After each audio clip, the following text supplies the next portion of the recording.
Hello and welcome to Nuts and Bolts. Fantastic to have you here. Thursday comes around pretty quick, doesn't it? Now, I think I gave you insight last week on what we were going to be covering this week, and that's what to do with the elephant in the room. And we'll get into that in a minute. It's a really fantastic session. But first off, I just want to remind you that if you've got any issues, concerns, worries, anything that's bugging you, any burning platform that you want to talk to me about, then just get online and email Tina or ask at teamleadertoolkit.com and we will be able to provide you with some solutions. We'll send you a video like this, send it to you, and hopefully you'll find some really great tidbits and solutions in there for you. All right, so the session today, what do we do about the elephant in the room? And what am I talking about the elephant in the room? We all have an elephant in the room, and every now and then it shows up. And what are you going to do about it? It's that thing that's really obvious to everybody, but no one talks about.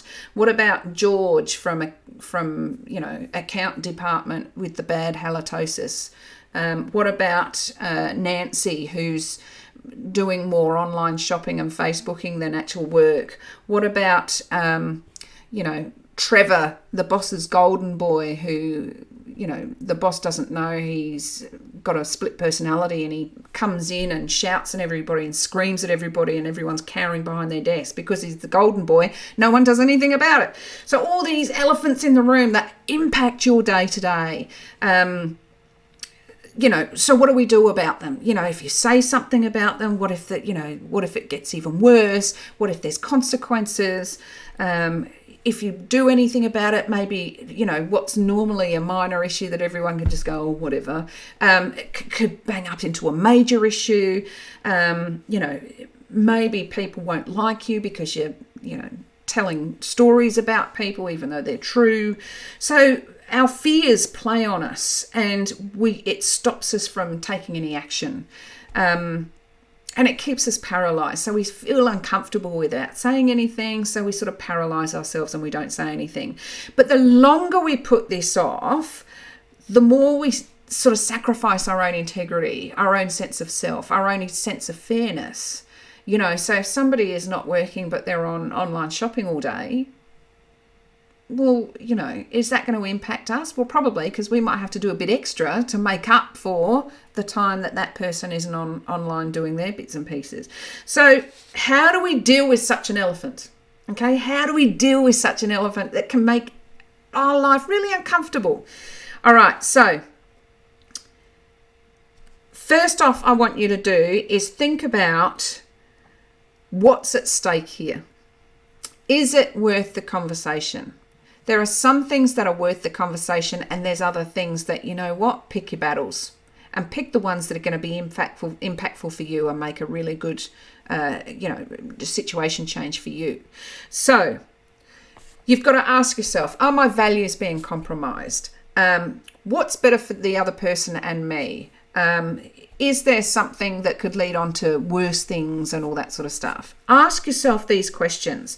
So, for example, the accountant with the halitosis, it could be really impactful for him that people are avoiding him or not talking to him or might be isolating him or not including him, and he might not understand why. So having a courageous conversation with the guy from accounts to say, hey, I don't know if you're aware, but this is going on, and I want to support you and help you because I've been through a similar thing, or my auntie has, or my friend suffers from it as well. And we've got some really good, ideas that we can help you with if that will help.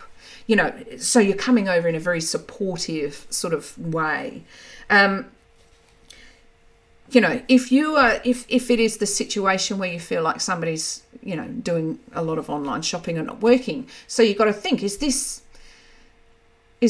impacting your integrity, one of your values? Is this impacting your workload? Is this impacting other people? If that is happening, then you need to step up and have that courageous conversation. And it's not going to be comfortable. It's going to be totally uncomfortable, but at least something will come from it. So you need to think about what those courageous conversations need to look like. And remember, if you're in the Unlocking Portal, if you are a part of the Team Leader Toolkit program, you will see in the tool suite there is a pile of tools and templates and things in there. There's the discussion planner. So pull that discussion planner out. Have 10 minutes just giving yourself a bit of freedom to think about how you want that conversation to go.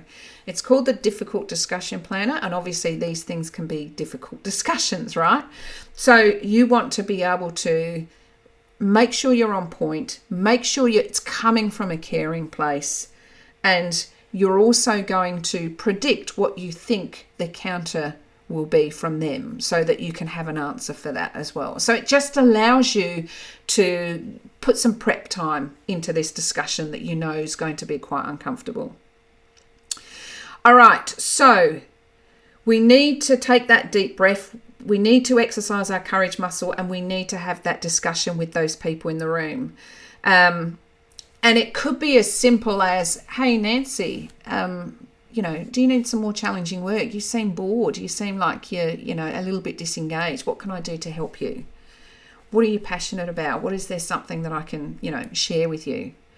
So you're not calling out, hey, you're not working, you're online shopping all the time. What you're calling out is the possible cause of it. Is she bored? Is she disengaged? Is, whatever. Could be man, woman, child, whatever it is. So you're calling out that. The same as when you were talking about to the halitosis man, you're calling it out, you're being supportive, you're being there to help, and you're not doing it in front of everybody so they're not getting embarrassed. This is a one-on-one conversation. If it's a group situation and the whole group are doing things that could be done differently, what you want to do is you want to consider putting suggestions forward. So at the next team meeting, you could put a suggestion forward to say, hey, we usually on a Thursday do this, this, and this. Well, I was wondering, how would everyone feel if we actually turned that around and we did it, CBA instead of ABC? And the reasons I'm saying that is because of 1, 2, 3 reasons. What are your thoughts? So you're putting suggestions out there for change, and that's okay.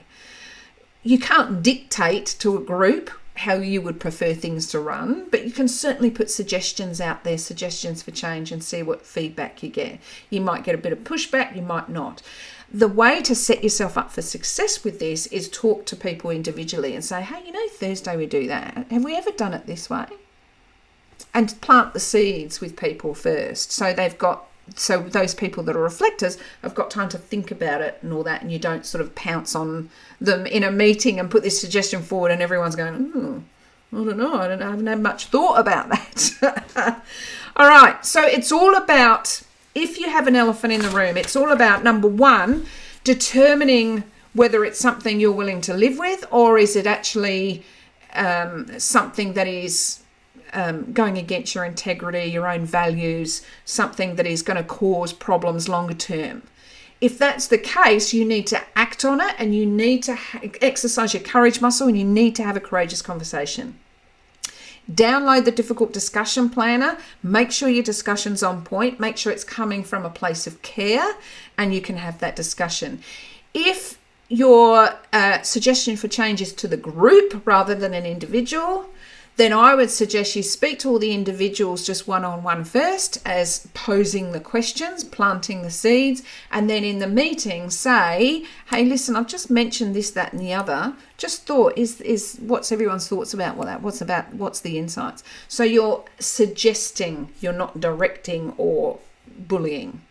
So I hope that helped. If you have an elephant in the room, make sure it doesn't go unaddressed, okay? And if you are going to make it go unaddressed, make sure that it doesn't impact you, that you're able to let it go. If Johnny's got his radio so loud, are you able to let that go?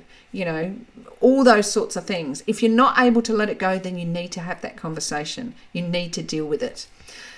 Hope that helped. All right, fantastic. So remember, if you've got any issues, concerns, worries, burning platforms, contact me on ask@teamleadertoolkit.com. I'll put a video together for you, send you that to your way, and hopefully you'll find a solution in it. All right, until next week, we will catch you next Tuesday. Take care. Bye.